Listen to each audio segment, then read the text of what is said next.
Hey everyone, welcome to Logan's Mosh Pig. Glad to have you here. Do me a favor and please subscribe if you haven't already. Today we're going to do another episode of Who Inspired? The purpose of this series is to show you different items or even characteristics that I have and point out the individual who inspired me to get them in the first place. In this particular episode, I'm thrilled to give you the inside scoop on my sensational spiked bracelet. Let's begin. Right off the bat, I would like to clarify that the one and only Sid Vicious, pictured here alongside Nancy, was the fellow who prompted me to scour near and far, high and low for this accessory. Sid was sort of the de facto leader of the punk movement that swept through the nation during the late 1970s.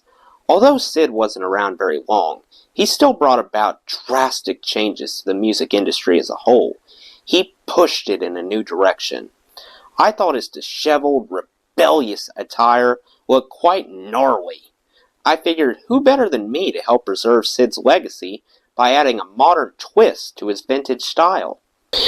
This right here is actually the second variant of my Sharp companion.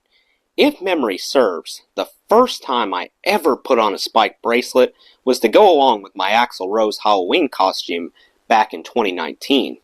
It was relatively cheap. I kept that bracelet until 2025. Unfortunately, I was forced to replace it since the spikes started coming loose. Last year, I ordered a practically identical successor, which remains in good shape. It clasps via two metal flat buttons that line up and snap down into place like so.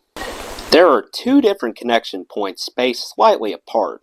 It comes in handy because my wrists are pretty dainty. Most bracelets are loose on my wrist. However, this one stays tight. After you fasten the bracelet around your wrist, it feels quite secure even while shaking your hand vigorously. I can't recall a single instance where the spiked bracelet accidentally fell off my wrist. The bracelet is adorned with 7 different rows of spikes with 3 spikes in each row. That gives us a grand total of 21 spikes. All of the spikes probably protrude an inch or so. I love how the light catches the spikes when I rotate my wrist. Thankfully, I've never suffered any injuries from the spikes. I only wear this item while I'm in the midst of recording. When I first got it, I used to joke with my friends that the only time I would remove it was to take a dump. I always wrap it around my right wrist, since I'm right-handed.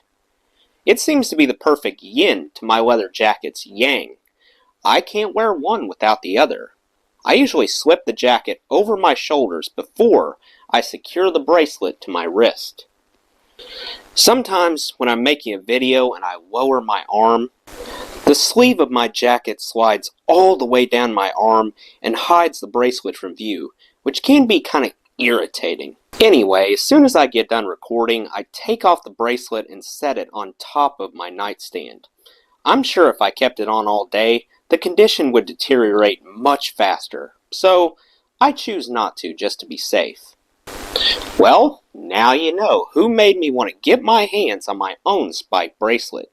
If there's anything else you want to know about my spiked leather bracelet, I implore you to type out a question in the comments. That does it for today's video, guys. I hope you enjoyed. Make sure to like, comment, and subscribe if you haven't already. I really appreciate the support. I'll see you next time. Till then, rock on.